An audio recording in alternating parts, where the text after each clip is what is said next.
la resonancia magnética. Ya habíamos visto que era un estudio imagenológico lo que le caracteriza es el uso de las ondas de radiofrecuencia. Por lo tanto, este ya no usa radioactividad.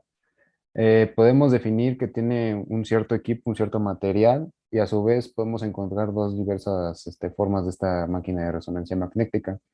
Una es la típica, la del cilindro grande, es la cerrada, como también podemos encontrar, y la otra es la abierta.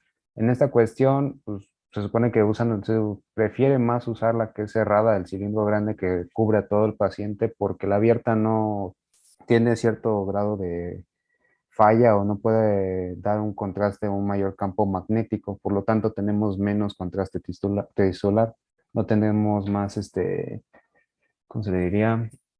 Mm, pues sí, más realismo tejido de las estructuras que se están dando la imagen de resonancia. Entonces, por eso se prefiere un poco más la máquina cerrada. Y bueno, sus componentes rápidamente se trata de un imán principal. Este va a ser el que va a conducir bueno, donde va a estar toda la energía condensada. Y a su vez tiene la particularidad de que tiene una temperatura muy baja, cerca al cero absoluto. Bueno, ya lo ven como cerca de menos 269 grados Celsius. Esto tiene una razón de que sea ultrafrío porque así ya las partículas de los hidrógenos, de los protones, tienen menos resistencia al flujo eléctrico, por lo cual ya podemos decir que son más maleables y por lo tanto se pueden alinear más en lo que recibe todo lo de la bobina, que es el otro componente que vamos a observar. Y pues tiene una potencia de 0,5 a 3 teslas. Nada más rápidamente, pues recordar que es una potencia muy alta, ya que si lo comparamos con el campo magnético de la Tierra, pues es de 50 pico teslas, muchísimo menor.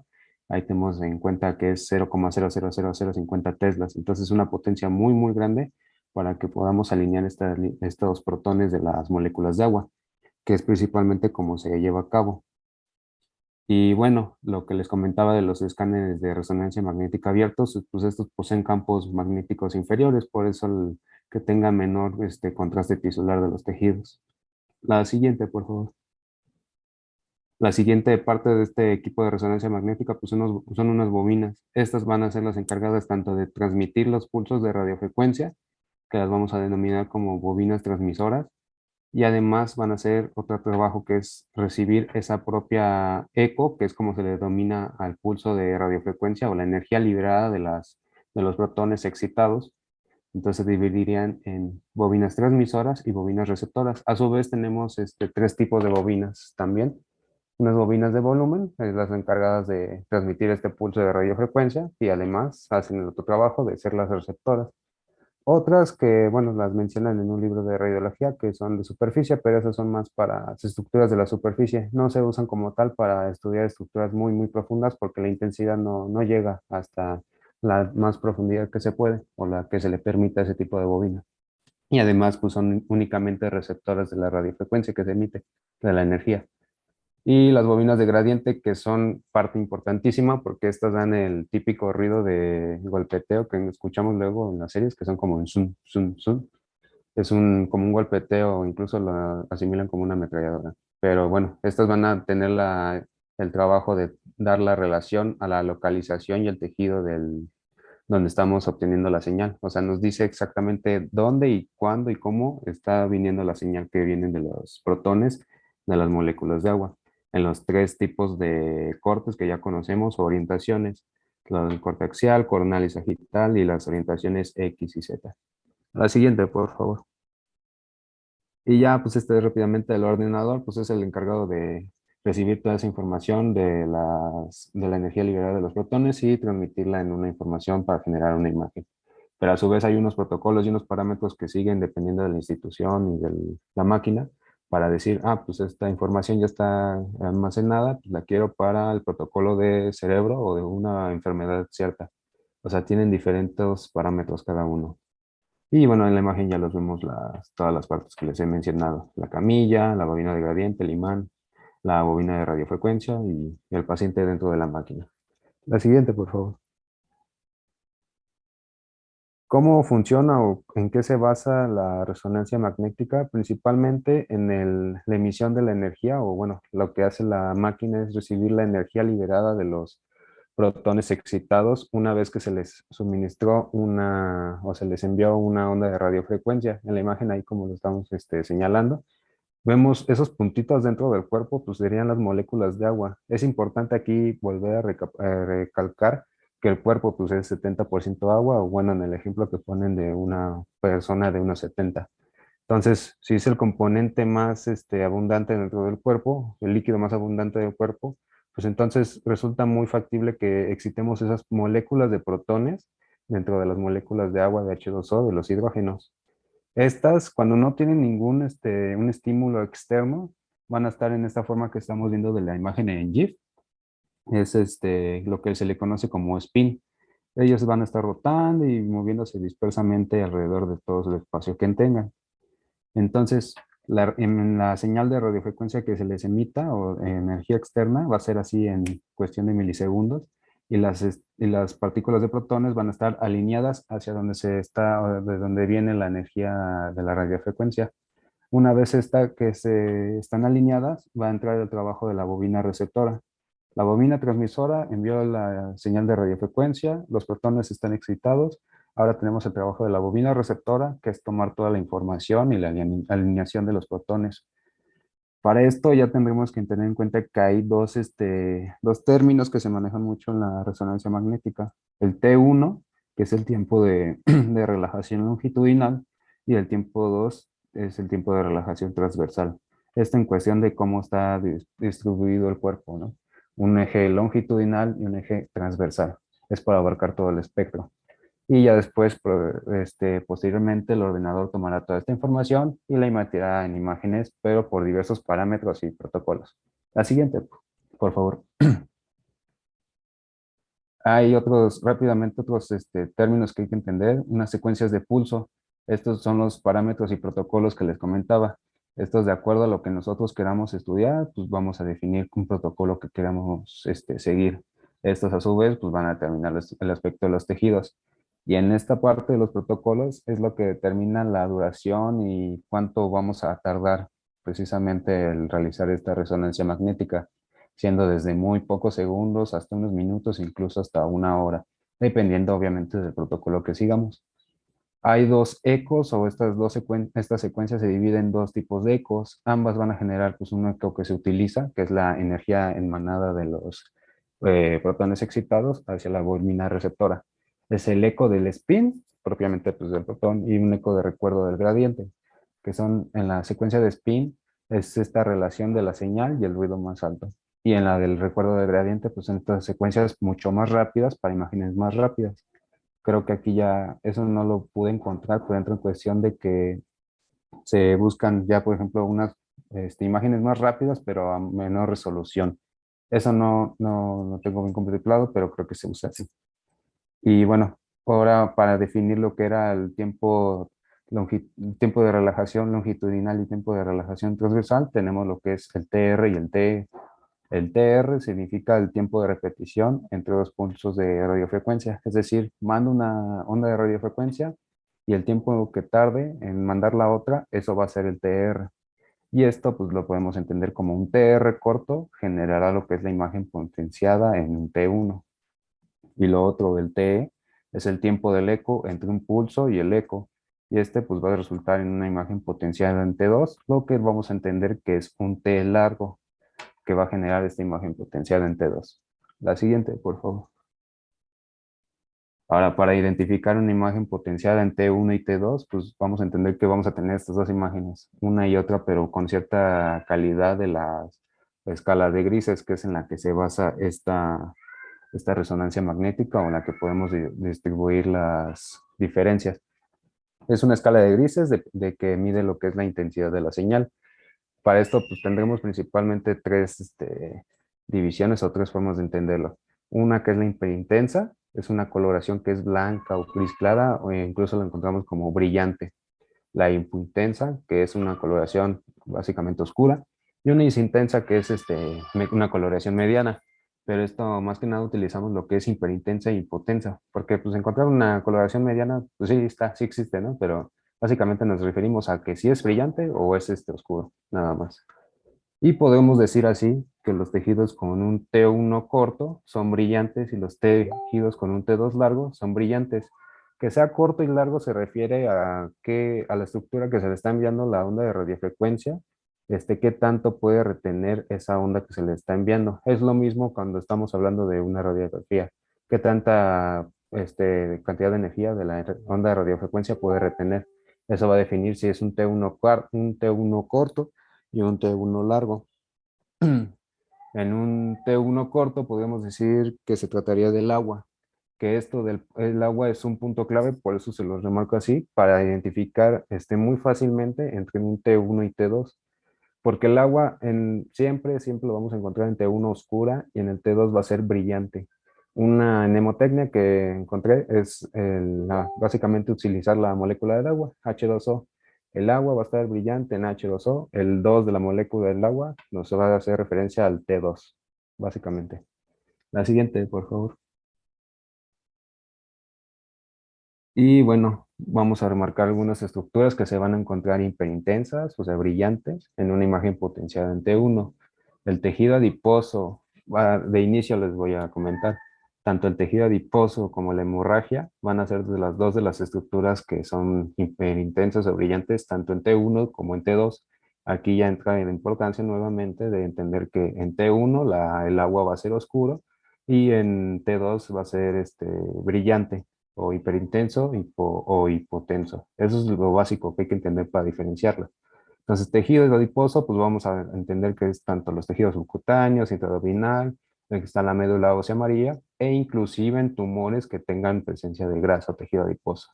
Las hemorragias van a depender principalmente de la evolución que tenga, o sea, qué tanto tiene de haberse efectuado.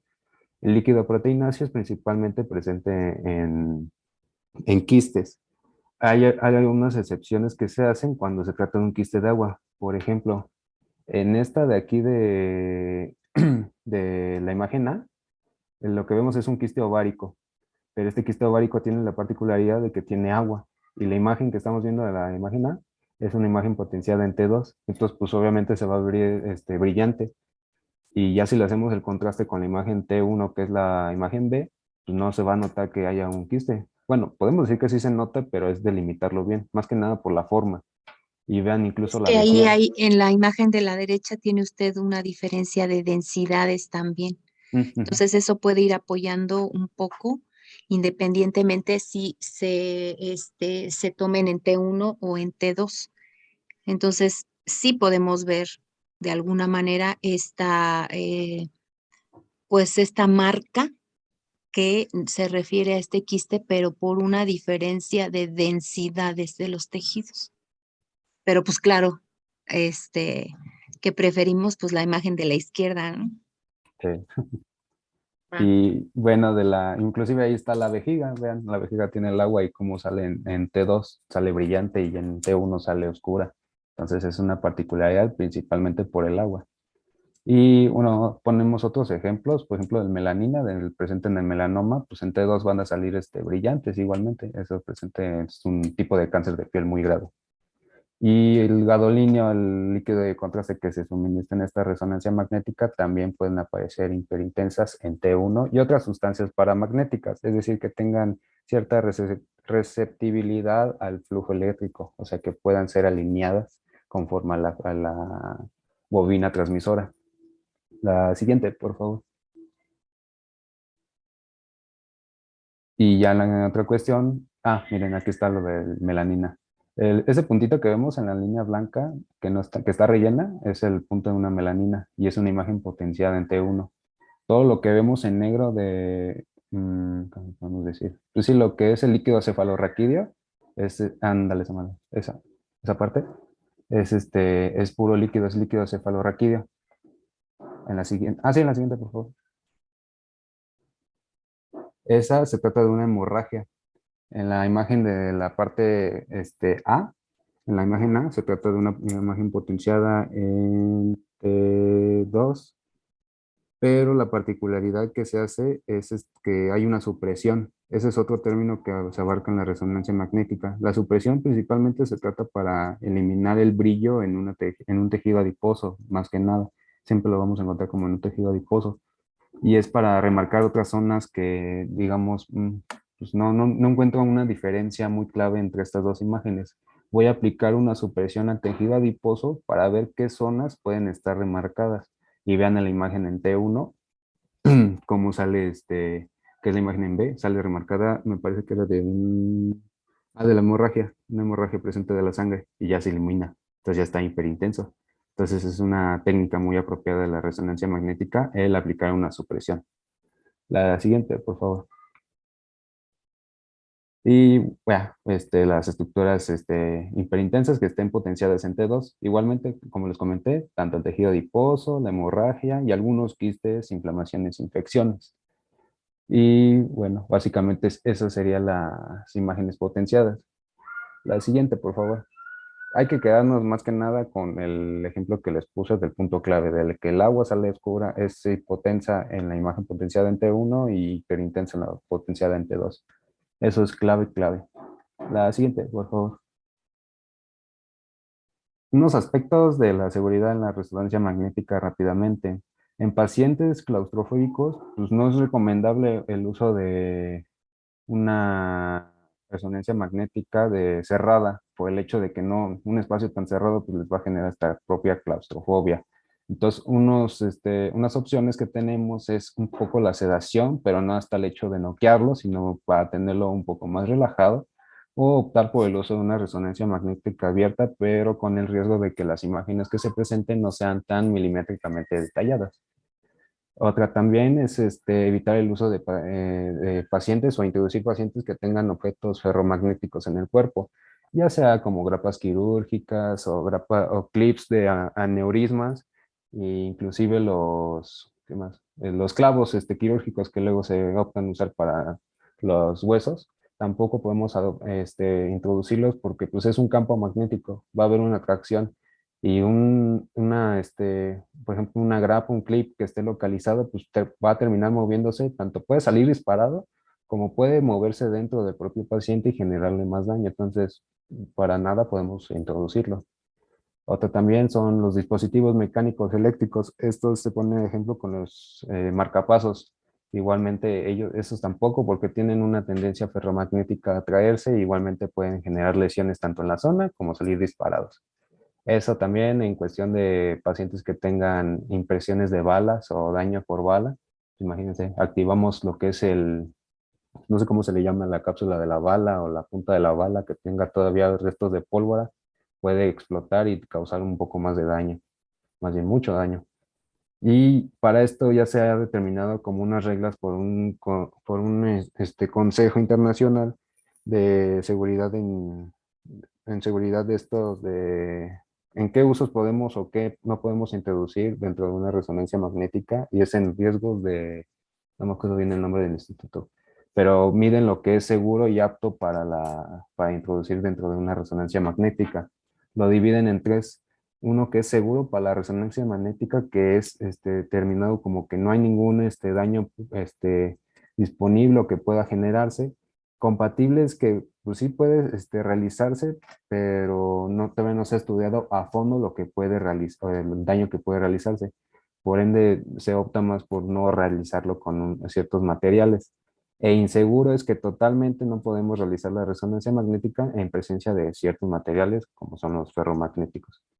Otra también es en la cuestión de las mujeres embarazadas, no se ha encontrado que haya un daño presente para el desarrollo del bebé o del feto, pero es primordialmente no recomendable realizarlo durante el primer trimestre del embarazo para que no afecte durante esos 3 primeros meses de su desarrollo.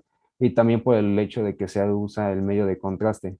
El medio de contraste pues, lo va a absorber lo que es la placenta y lo va a orinar o se va a estar degradando a través de lo que son el tracto urinario del bebé. Entonces no es nada recomendable.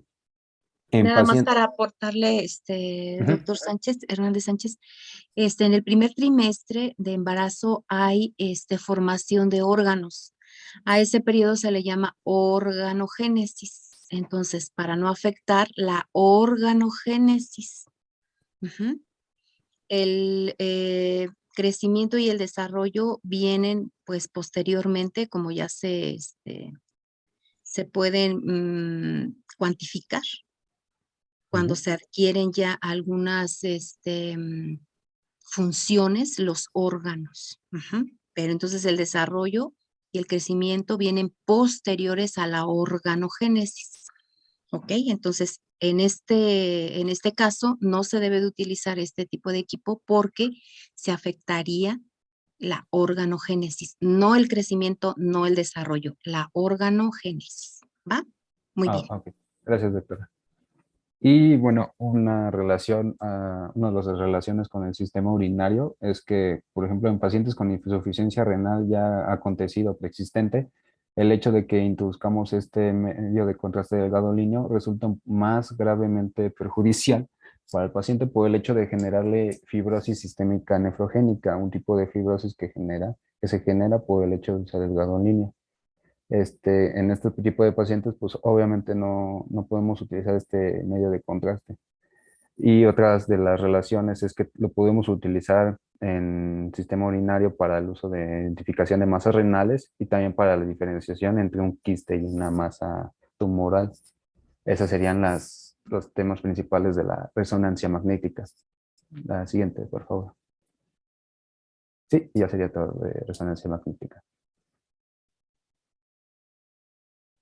Y bueno, para continuar estos estudios de radiológicos, pues radiográficos, perdón, vamos a seguir con el estudio de PET, que es la tomografía por emisión de positrones. Esta va a ser una prueba precisamente radiográfica que va a revelar tanto la función bioquímica o metabólica de órganos y tejidos. Cabe mencionar también que va a proporcionar información sobre tejidos anómalos, pero sin embargo no va a plasmar detalles tan precisos, es decir, detalles anatómicos y estructurales con una alta nitidez, como lo es en la tomografía computarizada o la resonancia magnética. Y bueno, este es un ejemplo de lo que es la tomografía por emisión de positrones, que pues se puede observar a simple vista lo que ya les mencionaba, no, los detalles anatómicos no son tan precisos o no se muestran con una alta nitidez, pero sí genera la información de algunos tejidos anómalos. Ya les mencionaré por qué. Y bueno, esta tomografía se va a realizar o a llevar a cabo con un medicamento precisamente radioactivo que es o también llamado un radiomarcador, que pues se hace mediante el empleo de unos radionúclidos. Actualmente el más utilizado que encontré es el F18 fluorodesoxiglucosa, el cual pues va a emitir precisamente estos positrones para que pues se vea el tejido anómalo. Este también se dice que en esta etapa en esta tomografía, las sustancias tanto como el oxígeno y la glucosa, es decir, sustancias que pues tenemos dentro del cuerpo, también se van a marcar como precisamente los radionúclidos que ya les mencionaba y pues se van a acumular en los tejidos del cuerpo. Entonces, el medicamento radioactivo más la glucosa y el oxígeno van a permitir que se marquen con un poco de mayor nitidez lo que se está viendo en la resonancia, en la tomografía por emisión de positrones, perdón. Como aquí se puede observar, lo que se hace con este medicamento radioactivo es que se inyecta por vía intravenosa y pues ya se espera unos cuantos minutos, también ya les explicaré un poco más a detalle y se van a plasmar estas imágenes radiográficas. Perdón. Ahora bien, esta tomografía va a ser un poco más precisa o exacta cuando es combinada con la tomografía por emisión con la tomografía computarizada. ¿Por qué? Pues porque va a proporcionar imágenes un tanto más detalladas van a mostrar ya la anatomía, que es lo que ya les comentaba, que la tomografía computarizada lo tiene un poco más estabilizada, y pues también la funcionalidad, que es lo que precisamente como el propósito o el objetivo de la tomografía por emisión de positrones. Dichas imágenes se van a poder observar ya sea por separado o se plasman una a la otra para generar imágenes pues más detalladas. Esta va a ser, como ya también comentábamos, útil en cánceres en diferentes partes, principalmente las del cuello y las de la pelvis. Esto va a ser de utilidad también para precisar la localización de este cáncer y detectar en algunas recidivas, es decir, que se esté repitiendo esta enfermedad. Y bueno, aquí en esta imagen pues podemos denotar que esta es una tomografía computarizada, esta es la tomografía por emisión de positrones, y pues ya unidas una a la otra, o bueno, así como plasmándolas una sobre la otra, nos va a dar esta que ya es un poco más ya detallada, más precisa, y pues se puede observar distintas partes del cuerpo y también la funcionalidad, como ya les explicaba. Ahora bien, ¿cómo va a ser este procedimiento? Pues nada más es importante remarcar que el paciente no nos debemos de cerciorar que no tuvo que haber ingerido ya sea alcohol, cafeína, algún tipo de medicamento que pues pudiera afectar la función mental, porque también este examen se se puede llegar a basar en lo que es la funcionalidad del cerebro. Y bueno, durante el procedimiento se va a inyectar primeramente una sustancia que es con los radionúclidos que ya les había comentado, y por vía intravenosa. Esta sustancia pues va a tardar entre aproximadamente 30 y 60 minutos en llegar al área que se va a valorar. Entonces, pues el paciente mientras debe de permanecer en un área que le indique el médico.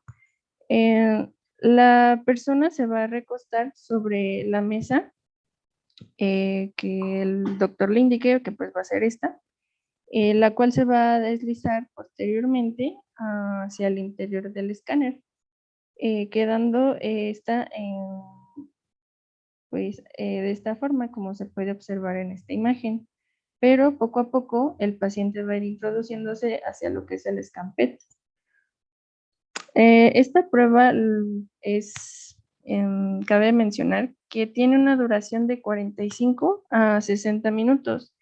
Y pues mientras esta se va a realizar, ya les había comentado, el paciente va a permanecer acostado o bueno, en decúbito supino. Y pues también, dependiendo del área que se llegue a evaluar, se le puede llegar a solicitar que haga algunas actividades como para evaluar pues lo que es evaluar y estimular lo que es el área cerebral. Ahora viene lo interesante. Lo que se va a poder identificar con esta tomografía por emisión de positrones va a ser pues la actividad del corazón y del cerebro, además de que, o bueno, es decir, su funcionamiento. Además de que lo que más nos importan los aparatos que estamos viendo, pues va a ser el cáncer. Vamos a identificar con una precisión un tanto más alta su localización y también los lugares a los que ya se haya diseminado, y también cómo es que está respondiendo al tratamiento el paciente. Esta tomografía va a tener un 80% de efectividad, y pues el cáncer se puede mostrar como lo son los puntos brillantes, pero también pueden haber unos sesgos porque pues se puede llegar a confundir tejido funcional pues que está bien con tejido funcional anómalo. Entonces se debe de tener un cuidadoso o riguroso análisis, ya que pues pueden haber interpretaciones erróneas. Como aquí podemos ver, pues aquí este es otro ejemplo de la tomografía computarizada por emisión de positrones. Y podemos ver que hay tejidos como la vejiga que se ven con puntos brillantes. Y pues por otro lado también esta imagen se las plasmaba para recordar que solamente esta tomografía va a tener, o bueno, que vamos a identificar principalmente lo que es la actividad del cerebro, también la diseminación o no, o que hay un cáncer en el corazón, etcétera. Y bueno, esta es otro ejemplo de tomografía por emisión de positrones, en donde aquí se puede ver un carcinoma de uretra, donde pues se va a ver un tanto comprimida ya la uretra peniana, como podemos ver bueno, en esta imagen. Y pues aquí, como ya les había comentado, la particularidad es que el cáncer se ve con puntos brillantes. Ahora, creo que había puesto un video de apoyo para que les quede un poquito más claro.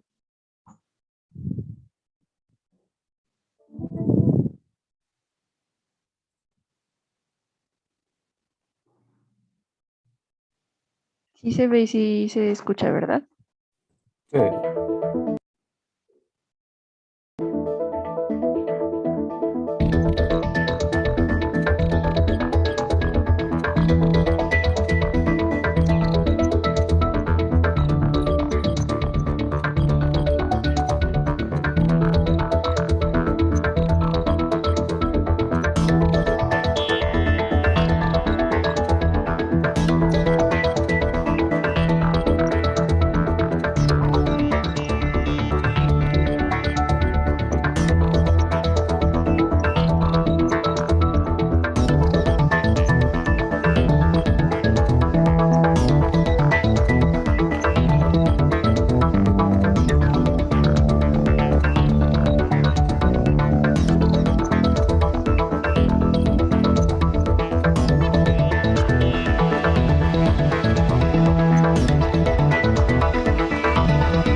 Ay, pues bueno, eso es todo por parte de la tomografía. Ahora vamos con la uretrocistografía. Esta, pues es muy importante mencionar que separando lo que, bueno, pues la palabra en sí, uretro, pues va a ser, ay, se me fue el nombre, va a hacer referencia a lo que es la uretra. Entonces, lo que va a hacer este examen, pues va a ser una exploración también radiológica que va a permitir estudiar y también observar características tanto pues anatómicas como funcionales y también alteraciones de lo que es la uretra, pero también de la vejiga. En se va a apoyar por lo que es un medio de contraste, a diferencia del pasado, que son por radionúclidos, y ya les había mencionado que era el F18. Y pues bueno, este se va a introducir, a diferencia del anterior, por la uretra. Ya va a ser un poco más directo mediante una sonda vesical. Ay, perdón. Entonces, ¿cómo va a ser el procedimiento? Este procedimiento, pues, lo va a realizar obviamente un personal especializado, pero encontré que lo lleva principalmente ya sea un radiólogo, bueno, sí, un radiólogo, un urólogo, y también debe de estar apoyando un enfermero o una enfermera o un auxiliar de enfermería. A este examen se recomienda llevarse acompañado de un previo estudio de la orina y también bueno, un previo estudio bacteriólogo de la orina. Aquí se debió de haber mencionado también al paciente que pues tuvo que haber ingerido abundantes líquidos para que pues miccione antes de la exploración. Ahora sí, ya durante el procedimiento, pues el paciente va a permanecer en decúbito supino y la sonda para introducir el medio de contraste va a ser hasta que el paciente refiera ganas de orinar o bueno, de miccionar. Y pues esta sonda va a ser para explorar lo que es pues la uretra o la vejiga. Además, se procurará durante este examen vaciar la vejiga para que pues la orina no se diluya por completo con el medio de contraste, la cual no se llenará pues más que los límites de confort que el paciente tenga para que pues también no dé algún tipo de sesgo, sino que el medio de contraste se va a introducir hasta que el paciente refiera ganas de orinar. Lo que será de utilidad para el radiólogo, pues será cuando ocurra el llenado de la vejiga al estar llena, yo creo que, no, perdón. Lo que será de utilidad va a ser cuando esté llena la vejiga, al estar llena y pues ya durante su vaciado, ya que pues en ese momento es cuando se van a realizar placas, las cuales serán en posiciones antero, posterior, lateral y oblicuas izquierda y derecha. También es posible que pues durante la maniobra se produzcan algunas molestias precisamente por la aplicación de este catéter, ya que pues no es algo tan cómodo tanto para el paciente como para quien lo esté realizando. Pero Doctora González, las indicaciones para este estudio, ¿cuáles son? ¿Indicaciones? Sí. Acá está. Bueno, encontré que se debe de presentar el paciente con un No. Usted como médico, ¿en qué momento pide un estudio de para este tipo? este. Ujú. Esas son las indicaciones. Ah, No indicaciones para la realización del estudio, no. Usted ajá, cuando pide un estudio de este tipo. pues encontré que principalmente cuando se sospeche de algunas infecciones, de incontinencia. Ay, no me diga. Bueno, ¿Infecciones? ¿A poco no, con ese estudio voy a ver una infección ahí? más bien cuando sean anomalías anatómicas, ya que pues se va a ver Ah, principalmente lo que es el ahí está. contorno de la vejiga. Exacto. ¿Qué le referirá el paciente? Que eso es lo Mm, importante. Está muy bien toda la teoría que están dando, pero nosotros no somos radiólogos ni imagenólogos.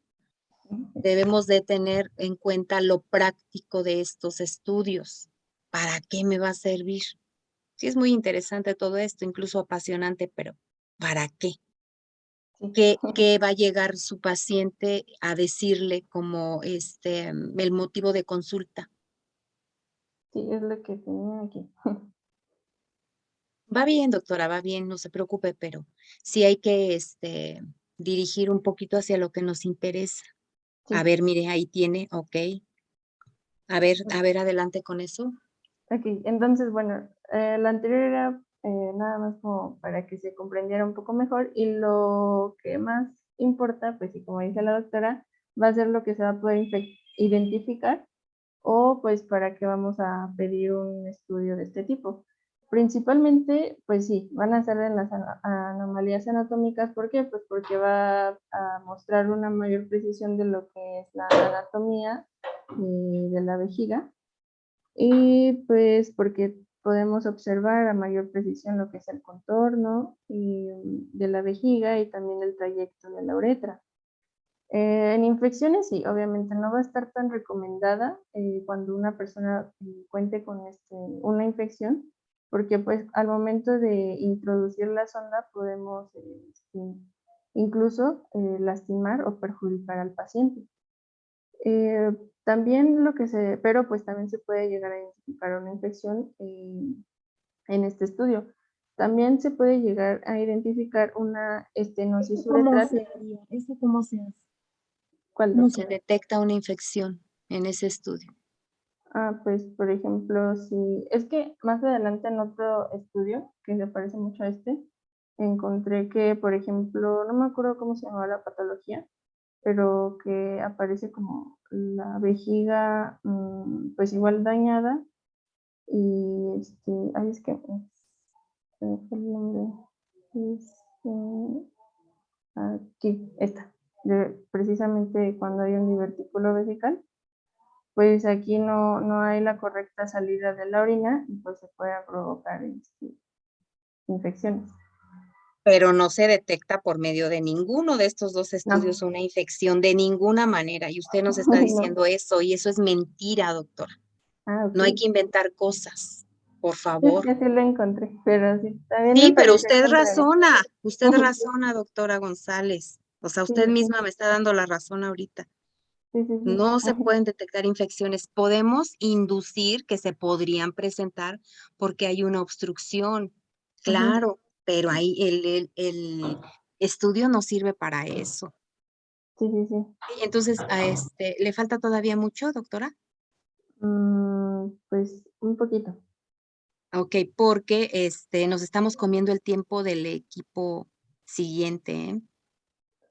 Sí, Nos es que estamos todavía comiendo el falta tiempo, entonces está tiempo. muy bien todo, pero le voy a pedir Ujú. que entonces sea más específica, brevemente en qué consiste el estudio, brevemente cómo se tiene que presentar la persona al estudio y para qué se necesita o se solicita ese estudio. Nada Ok, más. Esas tres cosas, haga énfasis, por favor, para sí, irnos un doctora. poquito más rápido. Sí. Bueno, entonces aquí nada más es principalmente para lo que son las anomalías anatómicas, también para lo que es una estenosis uretral, es decir, el estrechamiento o no de la uretra, y también para los tumores o divertículos que se lleguen a presentar en la vejiga, es decir, algún tipo de hernia. Y pues bueno, eso es lo principal. Ahora, lo que es el cistograma miccional, pues esto lo que va a ser una prueba tanto diagnóstica como radiográfica que se va a hacer para el posible análisis de la vejiga mediante también el medio de contraste durante la micción. Como aquí podemos observar algo, pues que no, bueno, algo normal. Ahora, este procedimiento, ¿cómo se va a llevar? Pues se va a llevar con la ayuda de una sonda uretral o ya sea una sonda Foley. Se va a introducir a través de lo que es la uretra y con ayuda del fluoroscopio se va a observar a través de la pantalla, se va a observar la función de la vejiga y también de la uretra y pues también se va a observar lo que principalmente es la parte nutricional. Esta proyección también va a ser como la anterior obtenida durante la fase de llenado y en las proyecciones laterales y oblicuas. Esto principalmente se debe de obtener durante la micción, es decir, el paciente pues debe de orinar y se va a tomar también otra proyección para corroborar que no quedó medio de contraste ya cuando se esté finalizando el examen. Ahora, aquí se puede observar algún tipo de anomalía, perdón, sin anomalías en un paciente al realizarle el cistograma miccional. Se puede observar que esta es una radiografía de llenado y se puede observar aquí también la vejiga. Esta es una radiografía oblicua, pues de esta forma también está la vejiga y la lateral. Aquí también se puede observar en una figura, bueno, una proyección oblicua. Pues cabe mencionar que esta se va a tomar solamente cuando el paciente está en micción para pues, poder observar también lo que son las partes de la uretra. Ahora esta es una radiografía ya en la fase postmiccional, pero pues aquí se recomienda que ya no se debe de observar sustancia o el medio de contraste, ya que pero si el paciente tiene alguna anomalía, se puede observar algún todavía medio de contraste de sobra en la radiografía. Ahora, lo que se va a identificar principalmente en este va a ser la disfunción de las válvulas ureterovesicales y también el paso del contraste hacia donde no debería de estar pasando. Es decir, ay, perdón, aquí me equivoqué. Es decir, hacia donde no debería estar pasando, se va a pasar, o sea, ¿sí? Al uréter. Aquí también se pueden observar los divertículos vesicales, así como tumores, vejigas trabeculares y también reflujos vesicoureterales y también una estenosis de la uretra, como lo planteo aquí. Un divertículo vesical pues va a ser unas evaginaciones de la pared precisamente de la vejiga, es decir, está saliéndose el órgano hacia donde no debería de estar saliéndose y pues va a provocar una retención de orina provocando así entonces una infección.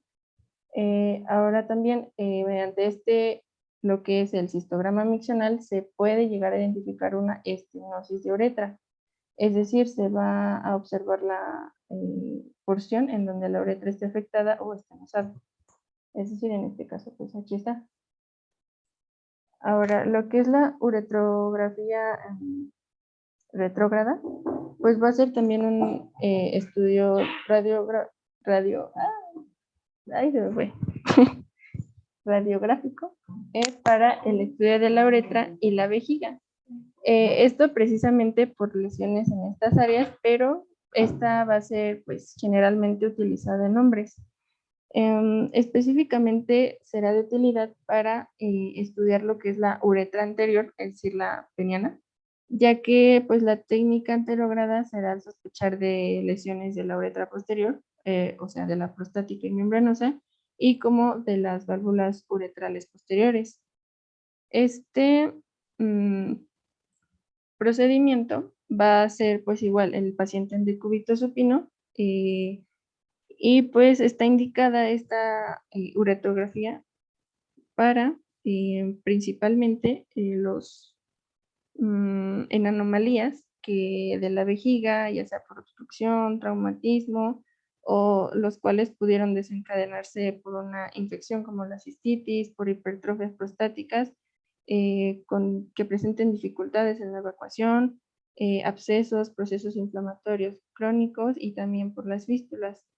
Esta será de utilidad también para en lo que son los por algún tipo de masas, tumores, lesiones, infecciones, aunque pues si se presenta alguna infección urinaria, obviamente no va a ser recomendable realizar dicho estudio.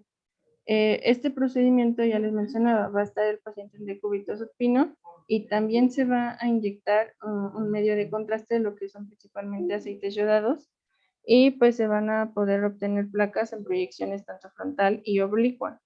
Lo que es importante aquí remarcar también es que la parte retrógrada va a inyectar pues al material en medio de contraste y es cuando se va a tomar la imagen. La parte de emisión va a ser obviamente de dentro hacia afuera. Ajá, perdón. Y esto con el objetivo de lo que es llenar la vejiga totalmente y pues que el medio de contraste salga. Y es cuando también se va a hacer otra toma de imagen. Este examen por lo regular dura de 20 a 30 minutos. Y bueno, este también ya se los expliqué. Aquí esta es una uretrografía retrógrada de un varón, donde pues se va a percibir la uretra peniana disminuida y una, obviamente, estenosis en la uretra vulvar. Pero pues aquí lo que más se puede observar es esta disminución en lo que es la uretra peniana. En esta uretrografía retrógrada, pues este es un ejemplo de una anomalía en este examen.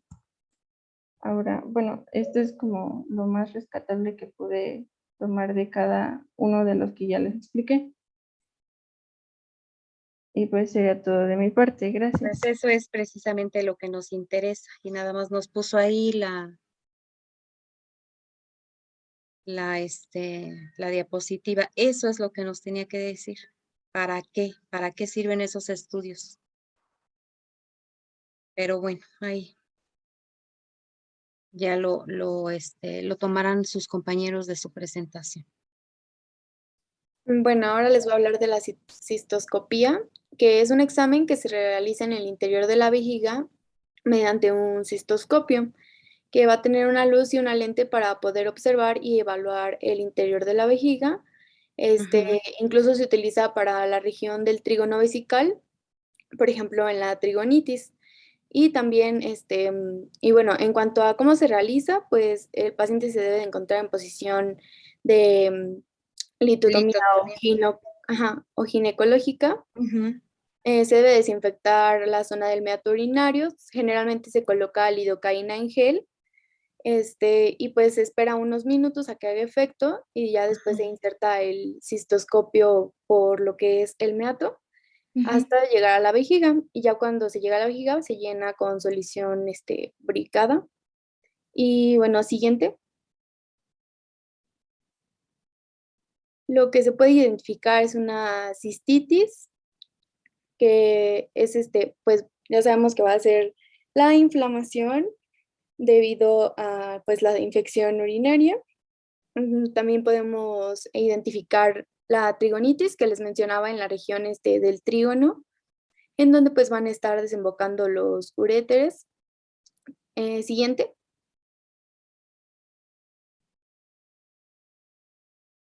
También se pueden identificar litiasis y encontré que también algunos adenomas o carcinomas, que estos van a presentar un signo que se llama signo del telón de teatro, solo que no encontré imágenes, pero pues bueno, o sea, así lo menciona el SUROS, y también va a haber proliferación en lo que es el músculo detrusor de sus celdillas.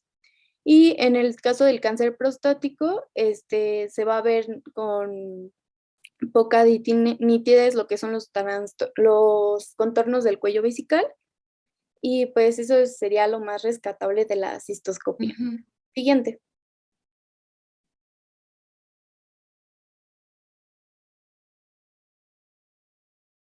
¿Hay alguna complicación, doctora, de este estudio que pueda ser importante?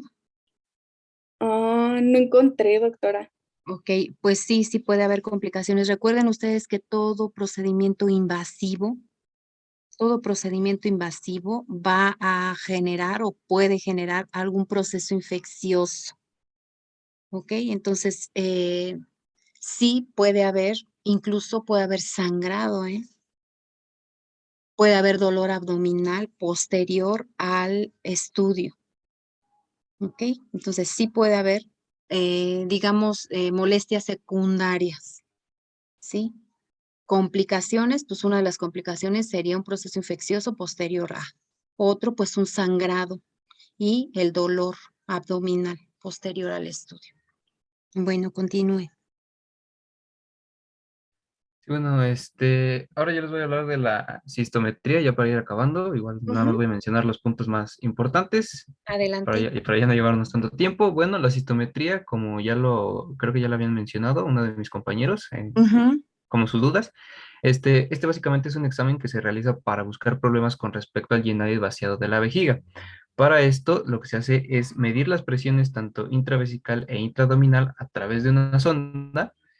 Puede ser uretral o suprapúbica durante el llenado controlado de la vejiga. Para esto, el paciente obviamente debe tener orina en su vejiga y por eso se le debe advertir que no debe orinar. Entonces, básicamente, la cistometría es precisamente este análisis del componente o más bien de la función del llenado vesical. Mediante este método, pues se pueden evaluar, como ya dijimos, cambios de la presión vesical durante esta fase de llenado. La siguiente, por favor. Bien. Entonces aquí vamos a ver el funcionamiento de la vejiga con respecto a las presiones que se manejan por la actividad del músculo detrusor. ¿Ok? Entonces cuando se vacía, no se vacía, este estudio nos va a ayudar a saber el estado de esa vejiga con respecto a la actividad de este músculo detrusor. Sí. ¿Vale? Bueno, a ver, Bueno, continúe. sí, entonces este estudio puede recomendarse para buscar problemas tanto de la vejiga como de la uretra.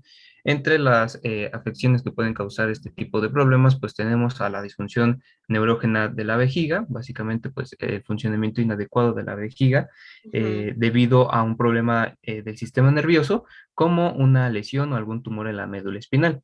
También se puede dar en una lesión de la médula espinal como tal, en esclerosis múltiple, que esta es una enfermedad que afecta al sistema nervioso central y pues esto altera la comunicación entre cerebro y otras partes del cuerpo, entre ellas pues, la vejiga. Y también se puede observar en la diabetes, que es un problema de salud que surge cuando el cuerpo no puede usar el azúcar como energía para el crecimiento y las actividades cotidianas. Esto puede ocasionar también daños a lo que es nivel nervioso. Ahora bien, se debe tomar en cuenta que bueno, la tasa de infusión, es decir, conforme se va a ir llenando la vejiga, debe ser inferior a 10 mililitros por minuto. Esto en niños y en adultos y bueno, en adultos y niños con vejigas con una capacidad más, digamos, menor, pues se requieren de velocidades más bajas, obviamente.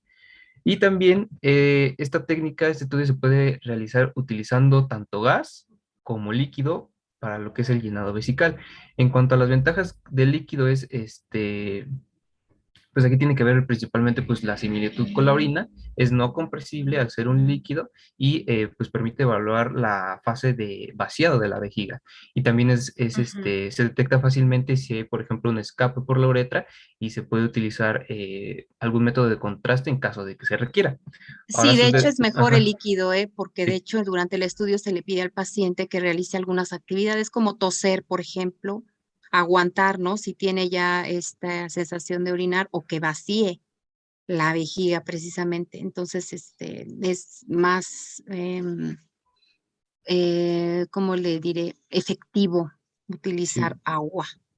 Sí, bueno, en cuanto a sus desventajas, pues son pocas, aunque sí las hay.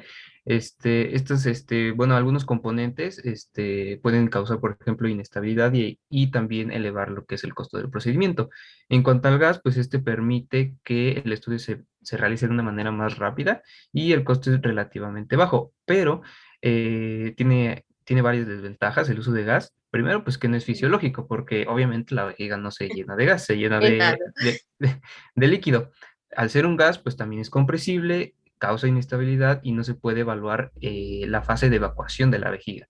Porque Yes. es un gas, entonces no se puede observar al 100% esta actividad. La siguiente, por favor. Y bueno, aquí les puse los parámetros que se evalúan durante la cistometría. Básicamente son 5 principales, que es la sensación, la capacidad, la acomodación vesical, la actividad del detrusor, como ya lo había mencionado la doctora, y la función uretral, perdón. Entonces, básicamente aquí la sensación, bueno, se va a evaluar el primer deseo de micción, el deseo fuerte de la micción y la uretra. También, pues otros parámetros evaluados durante la fase de llenado y relacionados con la sensación incluyen lo que es la primera sensación de llenado vesical, el dolor y la sensación vesical. Ahora, la sensación se puede interpretar de diferentes maneras. Básicamente, esta va a estar aumentada cuando hay un deseo temprano de micción o un deseo imperoso, digamos, o muy fuerte de micción. Y pues esto ocurre a niveles bajos. Digamos, se presenta cuando en la vejiga hay menos de 100 mililitros de orina. Y esta va a estar básicamente disminuida cuando hay una reducción de la sensación durante el llenado vesical y está ausente cuando ya ha ocurrido el llenado vesical. También puede ser inespecífica cuando viene a una, digamos, hay sensación de plenitud, opresión abdominal o síntomas vegetativos, así se le llama, que indican el llenado vesical, pero no una sensación real de llenado. Entonces aquí como, no, perdón, eso es de la capacidad. Bueno, entonces la capacidad es el volumen vesical al final de la fase de almacenamiento. Básicamente, pues aquí vemos en la tabla, dentro de este parámetro evaluado, que el primer deseo de micción se da Cuando en la vejiga hay entre 150 y 200 mililitros, el deseo normal usual entre 350 y 400, y la capacidad sistométrica máxima ya sería cuando en la vejiga hay entre 450 a 500 mililitros de orina. La acomodación vesical, pues básicamente describe la relación entre el cambio del volumen vesical y la presión del detrusor. Esto se va a medir en milímetros sobre centímetros de agua, y entonces cuando la vejiga se llena, evidentemente hay un cambio de presión, nulo o mínimo, y básicamente se deben de tener dos puntos de medición clave. Uno, pues es al iniciar el llenado, lo que es la presión del detrusor y el volumen debe ser igual a cero. Y la capacidad sistométrica o inmediatamente antes de cualquier contracción del detrusor que cause escape significativo.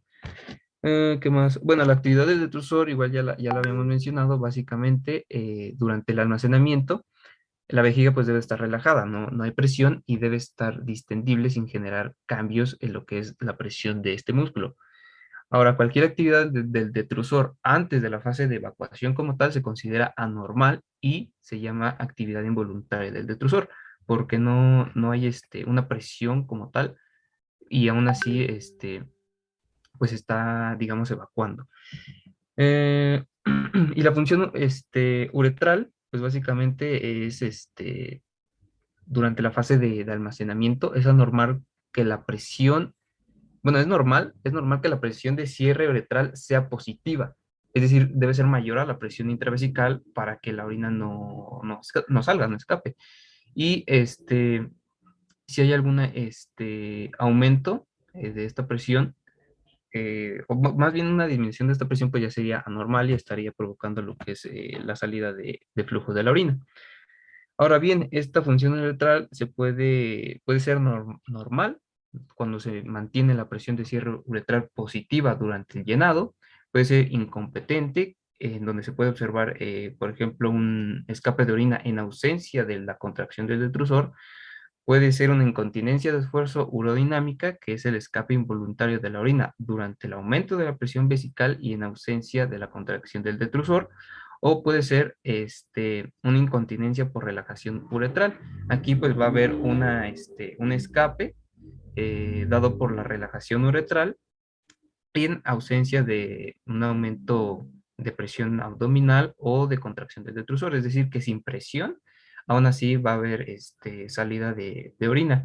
Entonces aquí la imagen se puede observar claramente esto de la citometría en incontinencia de esfuerzo.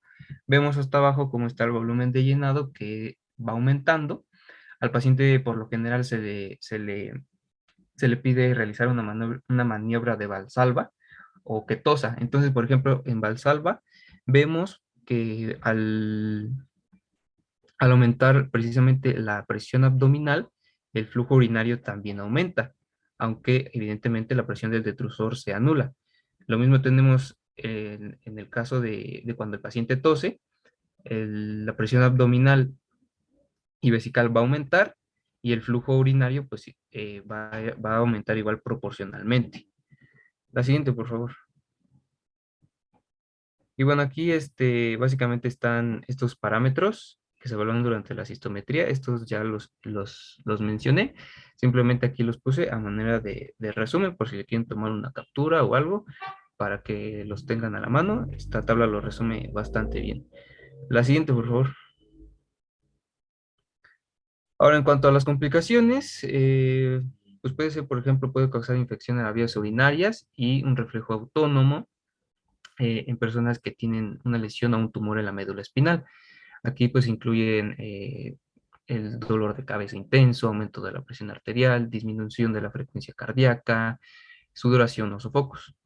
La siguiente, por favor. Y bueno, aquí están los resultados de una cistometría si fuera normal y si fuera normal.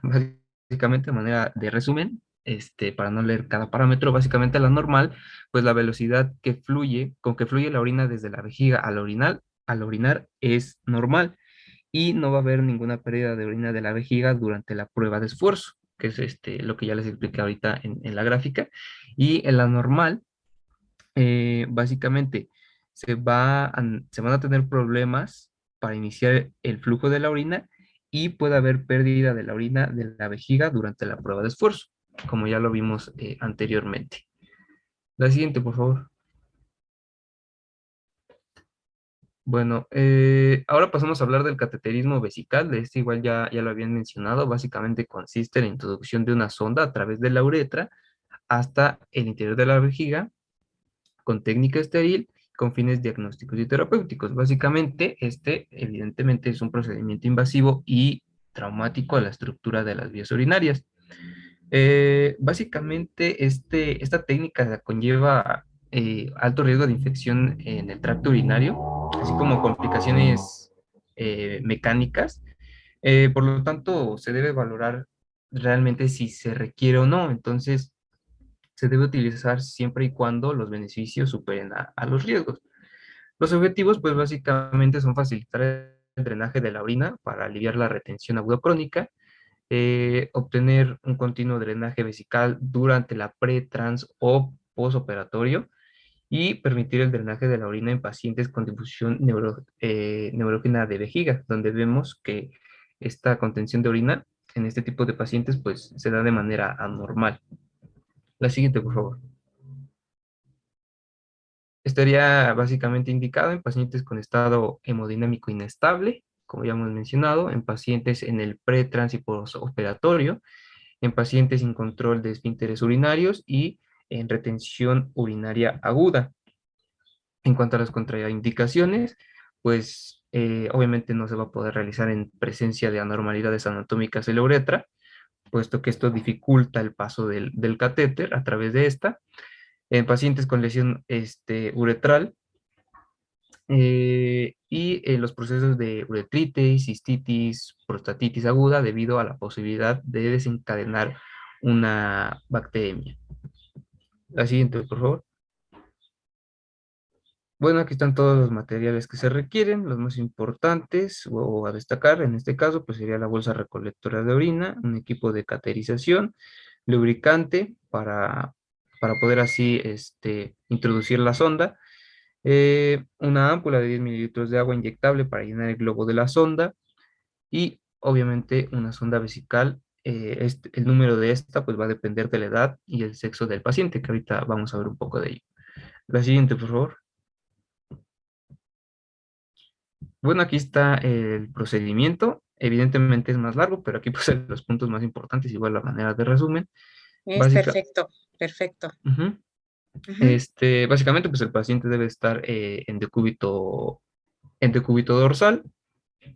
Se debe de retirar el pantalón y se deja al paciente cubierto con una bata o protector. Se coloca el protector a la cama y el cómodo al paciente. Se realiza la sección aplicando solución antiséptica de manera adecuada, incluso se puede Asepsia. asepsia, perdón, asepsia, esto se puede repetir incluso hasta 3 veces. Luego se llena la jeringa con agua estéril suficiente para la capacidad del globo. Se usan sondas de, creo, 10 centímetros cúbicos en niños de 3. Y se procede a la introducción de la sonda previamente lubricada con firmeza y suavidad. Una vez hecho esto, pues se levanta el pene en un ángulo de 90 a 60 grados y con la mano que lo sostiene se retrae el prepucio para poder visualizar el meato urinario, se introduce la sonda hasta observar la salida de orina y en este momento se pinza la sonda por arriba de la bifurcación, así se le llama, y en ese punto se solicita un frasco estéril a la persona que nos esté asistiendo y se toma la muestra para un urocultivo. Después de esto, se verifica que la porción introducida abarque aproximadamente 24 centímetros de la longitud de lo que es la sonda y, bueno, considerando obviamente que la longitud de la uretra masculina es de aproximadamente 20 centímetros. Y básicamente se conecta a la bolsa recolectora y se despinza la sonda para que ahí se vaya pues colectando el líquido. La siguiente, por favor. Bueno, este es en el caso de hombres. Este, ahorita, bueno, puse un video en donde se explica igual el procedimiento para hombres y para mujeres. Ah, ya te iba a preguntar. Ponga el de la mujer, usted ya explicó el de hombre. Ujú. Ok, bueno, El de mujer es interesante porque hay a veces muchas equivocaciones. La introducción de la sonda Foley en masculino es fácil porque hay un solo meato, pero acá en mujeres es muy diferente. Entonces, ahorita que nos pase su video, nada más pásenos el de mujer, porque ya explicó el de hombre. ujú, ok, les mencionaba la selección de la sonda. Esta básicamente va a estar graduada en la escala de French o FR, abreviado. Y básicamente en hombres adultos se utilizan calibres de 16 a 18 FR. En el caso de una estrechez uretral, pues de 12 a 14. En mujeres adultas, lo recomendable son 14 FR y en niños de 5 a 12 French según la edad. También, pues, en cuanto al sistema de drenaje, pues se recomienda el sistema cerrado, ya que con este sistema se disminuyen lo que son riesgos de infecciones urinarias relacionados con el sondeo vesical. La siguiente, por favor.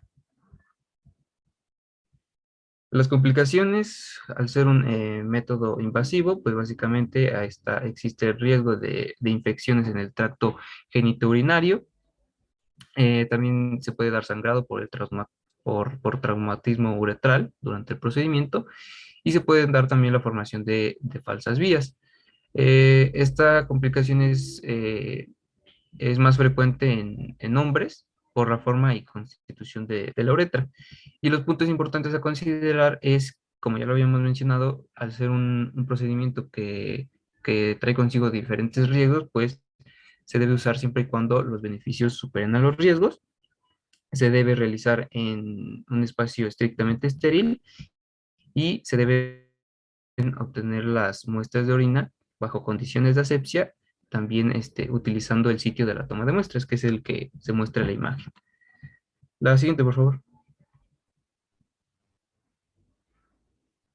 Y bueno, ahí está el video. Si le das play y le puedes adelantar, por favor, para mostrar el procedimiento en mujeres. Me parece que es el minuto 4, si no me equivoco.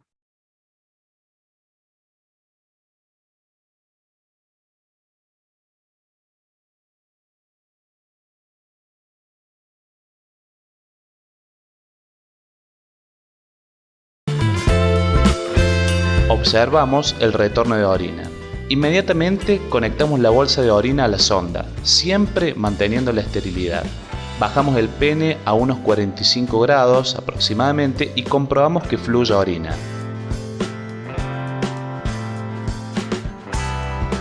Luego corroboramos que la espita de la bolsa esté cerrada. Insuflamos el balón de la sonda con una jeringa de 10 centímetros cúbicos de agua destilada estéril. Corroborar en la punta proximal de la sonda cuando es lo indicado a administrar, ya que depende del número de la sonda seleccionada. Realizamos una leve tracción para corroborar la correcta colocación. Luego colocamos los soportes a la bolsa y la colgamos en el barral de la cama sin que toque el piso. Pasamos a verificar la característica de la orina eliminada. Luego fijamos la sonda en el muslo a la altura inguinal. Ayudamos al paciente a adoptar una posición cómoda en su unidad. Colocación de sonda vesical en la mujer. Colocamos al paciente en posición ginecológica. Nos colocamos los guantes de examinación. Realizamos campo con una gasa embebida en solución antiséptica, separando los labios mayores y menores de arriba hacia abajo, visualizando el conducto urinario.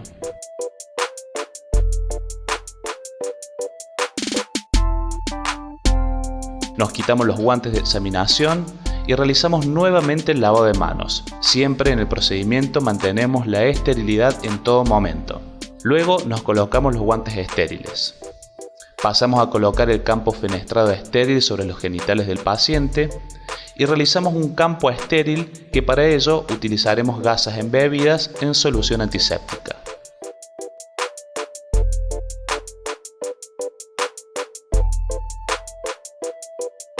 Comprobamos el funcionamiento del balón del catéter inyectando 10 centímetros cúbicos de aire con jeringa estéril. Colocamos solución hidrosoluble en la parte proximal de la sonda Esto lo hacemos para evitar las lesiones uretrales por el roce. Luego pasamos a introducir la sonda por la uretra, lentamente, con pequeñas rotaciones, suavemente hasta alcanzar la vejiga. Comprobamos que fluya la orina. Inmediatamente conectamos la bolsa de orina a la sonda y corroboramos que la espita de la bolsa esté cerrada. Pasamos a insuflar el balón de la sonda con una jeringa con 10 centímetros cúbicos de agua destilada estéril. Realizamos una leve tracción suavemente para corroborar la correcta colocación. Colocamos los soportes a la bolsa y la colgamos en el barral de la cama sin que toque el piso. Verificamos la cantidad de orina eliminada y sus características. Luego, fijamos la sonda en la cara lateral interna del muslo.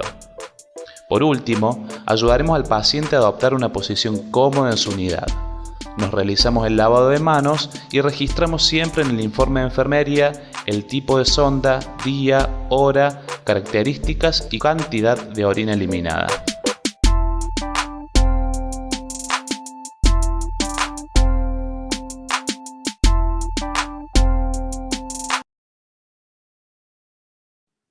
Bueno, hay algunos errores en este video.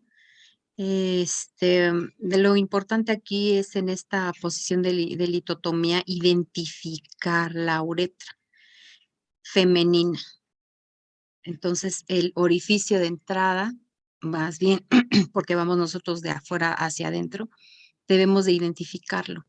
Entonces, en una posición de litotomía, el primer orificio es la uretra, mirando de arriba hacia abajo.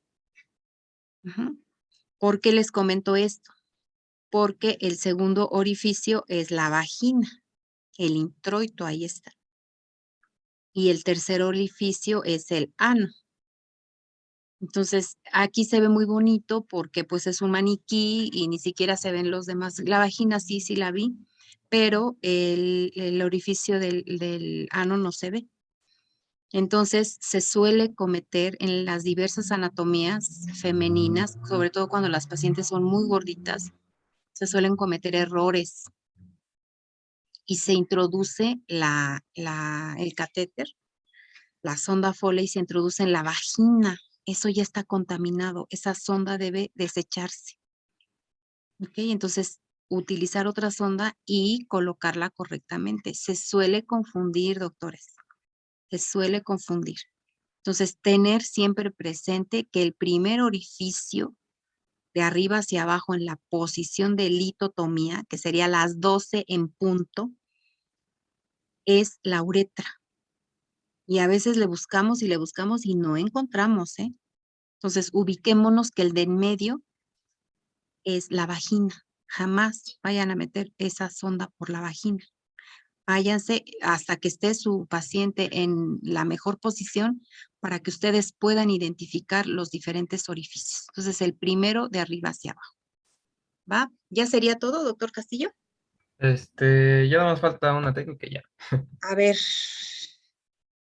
Luego nos dirigimos a la unidad del paciente. Ok. Y bueno, ahora Sí, sí sí. ya, para terminar, sería la punción vesical. Básicamente, bueno, esta igual es llamada técnica de aspirado por punción vesical suprapúbica. Básicamente se utiliza para recoger la orina, en niños. Esta, aunque no está exenta, digamos, de riesgos, aún así se considera que en el caso de neonatos y lactantes es el método más rápido y más seguro para obtener orina de una manera, bueno, asépticamente, pues. Entonces, pues se utiliza precisamente para obtener muestras de orina no contaminadas, ya dijimos, neonatos y lactantes. Eh, Bueno, ¿cuándo se va a utilizar? Básicamente está indicada cuando se requiere la obtención de orina para su análisis y cultivo en condiciones estériles. Les digo, por lo general se suele utilizar en menores de 2 años. Esto pues cuando hay un cuadro clínico que no admite demora el tratamiento, cuando hay riesgo de contaminación, en, por ejemplo, una gastroenteritis, una vaginitis, una uretritis, eh, y también si no es posible lo que es el sondaje vesical, ya sea por fimosis o por alguna otra anomalía de la uretra o de la vulva. La siguiente, por favor. Estaría contraindicada cuando la vejiga del paciente esté vacía, en infección en la piel en el sitio de punción, en presencia de dilataciones o visceromegalias abdominales y en diátesis hemorrágica. Aquí pues les puse básicamente los materiales que se requieren. Entre ellos, pues lo más importante pues sería precisamente la aguja espinal o punzocat y una jeringa de 5 milímetros.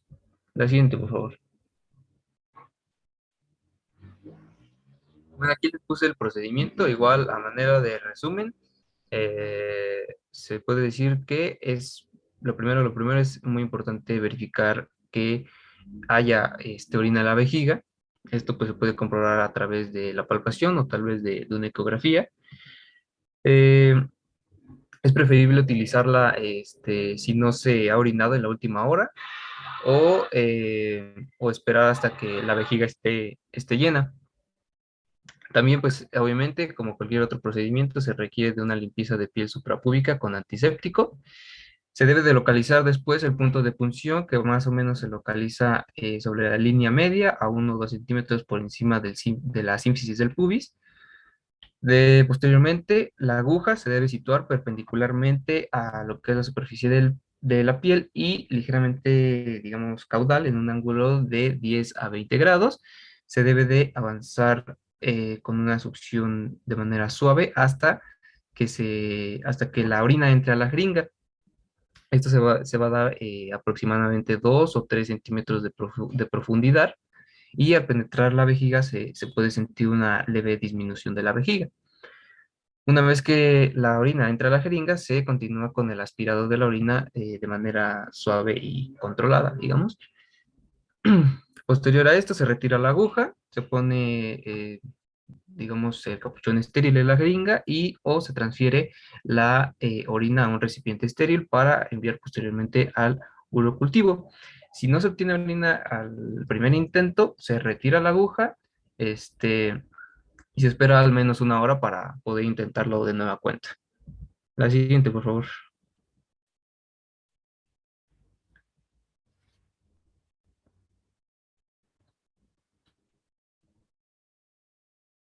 La siguiente, por favor.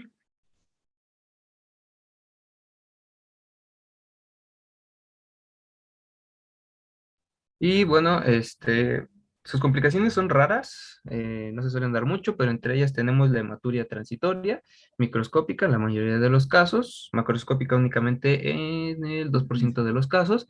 Se puede llegar a dar una perforación intestinal, generando la contaminación de la muestra, y también está el riesgo de infección.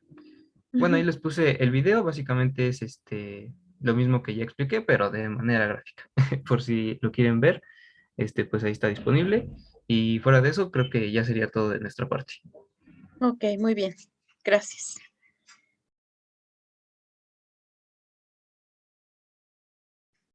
Bueno, imagino que todos tienen los trabajos y que todos tienen pues también sus presentaciones. Entonces ya en el momento en el que quieran verlo, pues lo pueden hacer.